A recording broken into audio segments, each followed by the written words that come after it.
Quel est le sens du rassemblement que la Dahiratoul Moukhtafina est en train de provoquer? daje boo gis am na sababu daje bi dañu bëggoon ndaw yoo xamante ni dañuy àndandoo fas yéene bu sell jëm ci ziar jëm ci jokko jëm ci feddali wëllëre ak bokkoo gi nga xamante ni moo dox sunu diggante ak xadara bii nga xamante ni fi lañu askanale sunu bokk ci. Je pense que loolu mooy ba ci njëkk. waaye daje kese mu jàll dem defe naa taxul woon ñuy daje dañu bëggoon ci daje bi bu amee dana nu permettre nu gisee ndax dafa am benn woote boo xamante ni yonent bi sallallahu alayhi wa sallam moo ko woote woon wax ca itam benn wax ni yaa ma'shara ash-shabab xuzu min anfusikum wa antum ash-shabab wallahi ma ra'aytu al-amala illa fi ash-shabab. nee na yéen ndaw yi nga xamante ni yéenay ndaw yi diine maa ngi leen di woo dafa woote boo xamante ni ndaw yi diine yëpp la ko woo mais daf ca feeñalit nawel goo xamante ni mooy gis naa ni jëf bu fekkee ni je ne vois d'action qui puisse servir à une communauté si ce n'est faite par des jeunes gisuma jëf buy dimbali lu dul su fekkee ni ay ndaw ñoo ko yëkkati. ñun dañu bëggoon sunu dajee mu nekk une occasion de conscientisation jëm ci li nga xamante ni moom la ñuy dund ci ay fitna ci àdduna bi ci dund en général ci li gën a yaatu jëm ci nan la ñuy mën a fexee ba moytandiku asu ak sumb yi nga xamante ni ay sumb yu bon la te du ñàkk mu mën a gaar dogale ndaw loo xamante ni yaa ngi doxal. fexe itam ñoom ñooñu di ay ndaw nuñ leen mën a dimbalee parce que dañu nekk ci jamono boo xamante ni ku am sak ndaw te fegaloo ko jàppalewuloo ko toppatoowuloo ko dégluwuloo ko mayuloo ko déglu ci li nga xamante ni mooy mébétam jëm ci dundam jëm ci li koy dikkal ci ay yëg-yëg yoo xam yii mën na ko firi yii mën na ko bañ a firi. ndaw yooyu ku leen am te doo leen fegal boo moytul léegi nga ñàkk leen wala nga gis musiba mu rëy mu dugg ca ñoom. Donc un tel rassemblement, le faire dans un contexte tel que ce contexte que nous sommes en train de vivre est une bonne occasion de mieux les conscientiser par rapport à ces assauts, par rapport à ces phénomènes de société qui viennent ñëw di nu dikkal ci jamono boo xamante ni xam nañ ni jamono bu doy waar la jamonoy perte valeur la waaye surtout jamono la boo xamante ni ndaw ci boppam dafa jaadu nga teg ko ci ay teguwaay yu koy mën a may mu yëkkatiku ba faw bañatee wàcc. Je pense que loolu bokk na ci sensu rassemblement bi nga xamante ni moom la ñu bëgg a def dëgg la du ñàkk xëy na nun du ñu ñoo koy def waaye une voix beaucoup plus autorisée di autorité biñ ñu booleel ak rakkam yi topp ci gannaawam xëy na ñoom le phénomène ak tiitange yi nga ciy wane jëm ci wàllu organisation de l'État islamique am nañ ca ñoom ay cëslaay yoo xamante ni ak dégg-dégg ak xam-xam boo xamante ni moo gën a méngoo ñu jëlee ko ci ñoom yaakaar nañ ni mooy gën a doon njariñ ci ñu jëlee ko ci keneen. loolu moo tax kon rassemblement bu mel noonu dana baax ci ndaw yi mën ca profiter jël les provisions nécessaires yi ñuy soxlawoo ci seen yoon pour ëllëg lu ñu mën a taseel ci lu mel noonu ñu mën ko moytandiku wala mën a am fayday bañ ko parce que ndaw bu xasee xàmme am na loo xam buñ ko indilee ci yoonam te xamu ko dana ko mën a dumóoyu wala mu am mbañ ga war bañ ko pour xam ni lii du njariñam luy njariñam rek mu wutali lool. yaakaar naa ni boobu kon benn la ci. ñaareelu laaj bi ko laaj defe naa mooy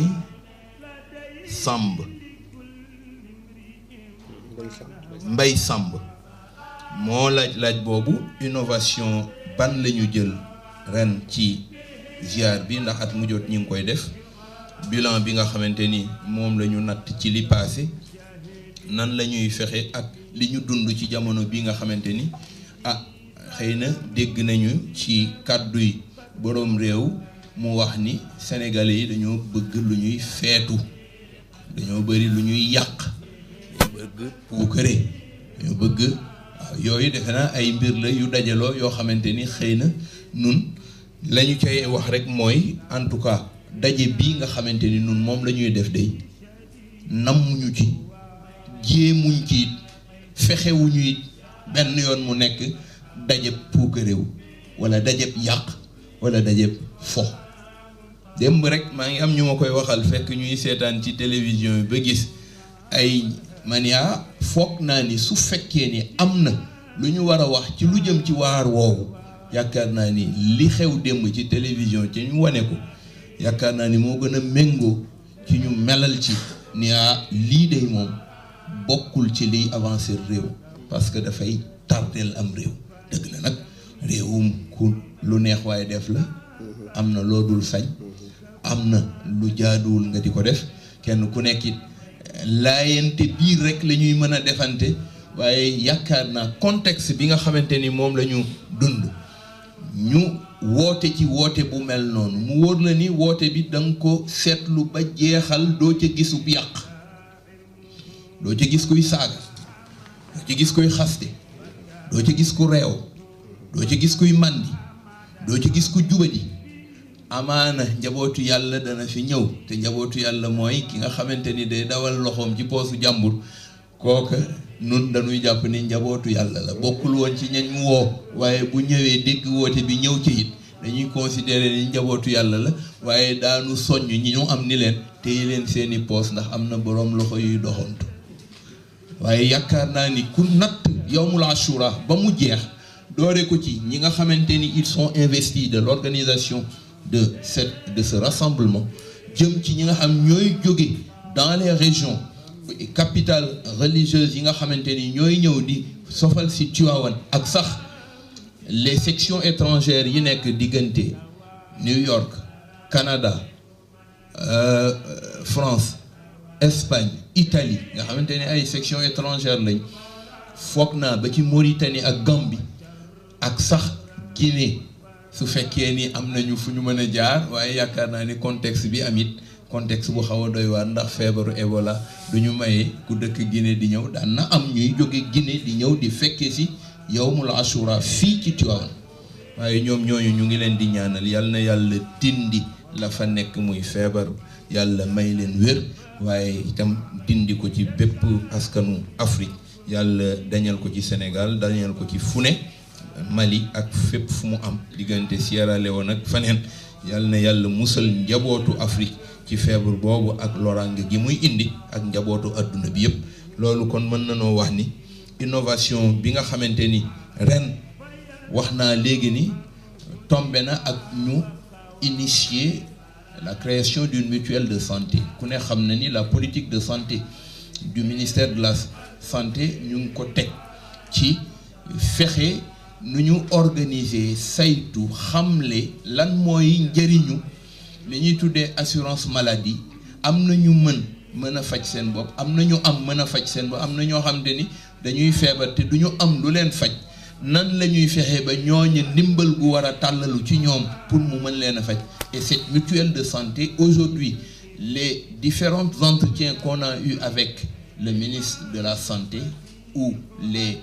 responsables et techniciens du ministère de la santé ñoom ñëpp dañu ko rafetlu parce que contexte bi mu ñëwee contexte bu mu ko laaj la te mooy un foyer religieux dans ce pays initie une mutuelle de santé loolu mën na noo wax ni kon benn la ci beneen bi it mooy cette daïra c'est toujours inscrit ci yoonu tàllal li ñuy tudde technologie de l'information et de la communication jëm ci ndaw yi la première école créée à Tivaouane pour di dimbali ay ndaw di leen may une formation gratuite ci outils yu informatique ak technologie de l'information et de la communication Dahiratoul Mouhtafina moo ko njëkkam je fais partie de ce mu war a sax su ma sañee mën a wax ni bokk naa ci ñi njëkk a indi ADSL Tivaouane maa ko njëkk a implanté ngir wut ay nit di leen laaj ba gisanteeg directeur Sonatel ni ko indil nu Tivaouane lii parce que dañ ko faa soxla par rapport ak centre bi nga xamante ne Dahiratoul Mouhtafina moo ko créé di ko may njabootu Tivaouane ak ku bëgg ku ñëw te am yaatu ñëw fekke cours yooyu ñu may la ko gratuitement. loolu ñu am ci waxtaan wu ñu waxtaan ba war fi taxawal centre aéré yooyu nga xamante ni dafay jëm ci tàllal outil boobu jëm ci population wu Tivaouane. tey Dahiratoul Mouhtafina jël na am nañu itam outil yi ba aménagé nañu 5 salles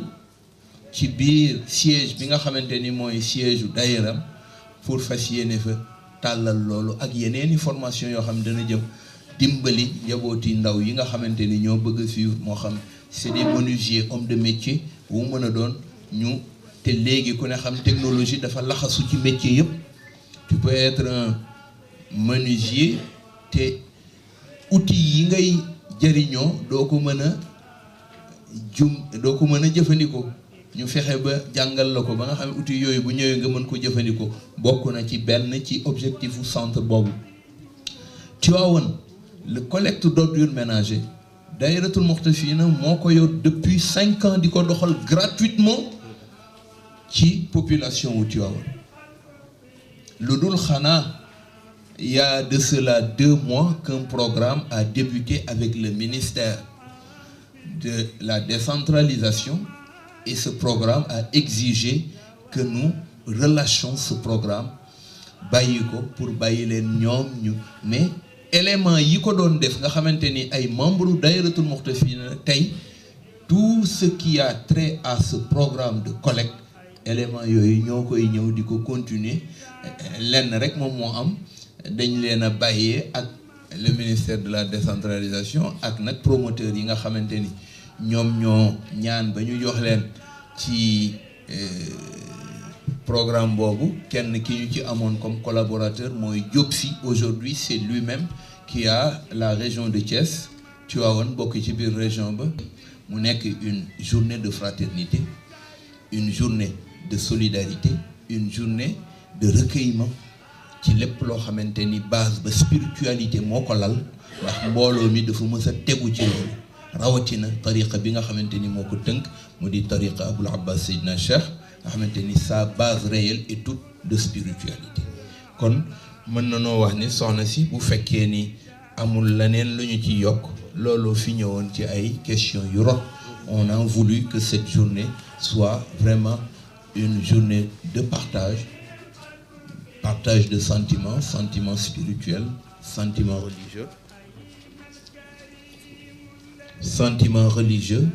sentiments de fraternité ñu àndandoo ca ak nag dundal sunu taalibe melal notre talibité, si je peux me permettre ce mot, notre talibité en faveur de cette hadara spirituelle dont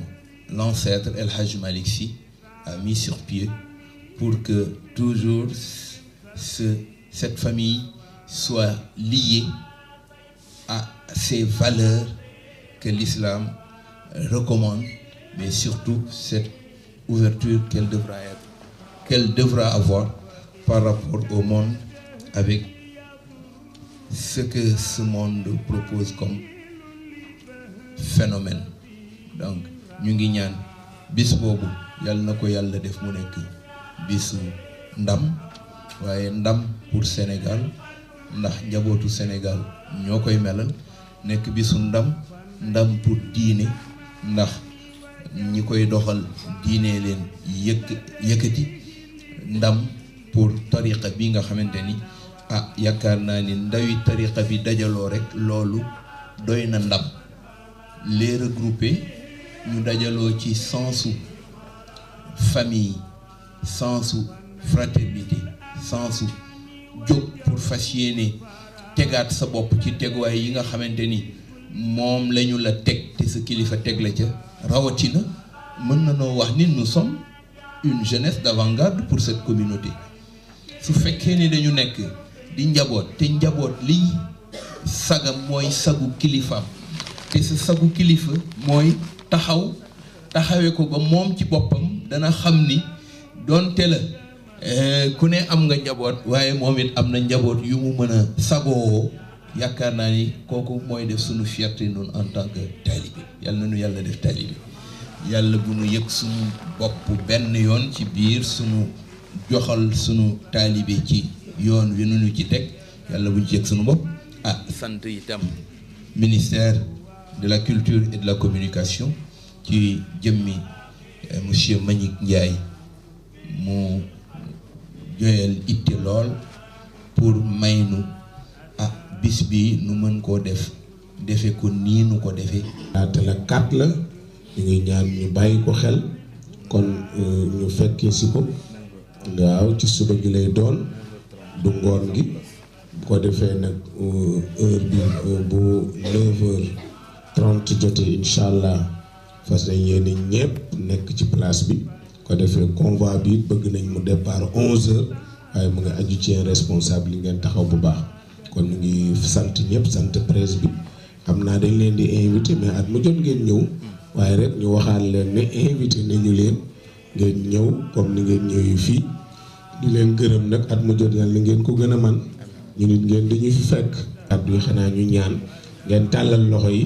sëriñ bi def ñaan léegi nag dañoo bëgg nga dogu tey balaa déwén ñu ànd ak seeni alaaji waaw léegi nag loolu ñi ci amul jabarit ci journaliste ñu ñaanal leen ñu am benn ragal ak ñaareel ñu am fit waaw ñu am ñaar ñemee ñetteel waaw Cheikh Fall itam mu ñemee rek Cheikh daal ñemee nii nag waaw ku ñuy puus da ngay nangoo tàkk yow itam sëñ bi nee ñu jàng Fatiha salaatu Fatiha dugal ci soxla yëpp yal na ko yàlla faj ci barke borom saal bi muy sëñ Abdoul Aziz ak barke baat bi ko kër gi jox ak barke doyloo gi ko bàyyam doyloo ak famille bi secret boobu yàlla na ci yàlla dëgg bala ngeen dikk déwén na aaju yëpp faju ci bismillah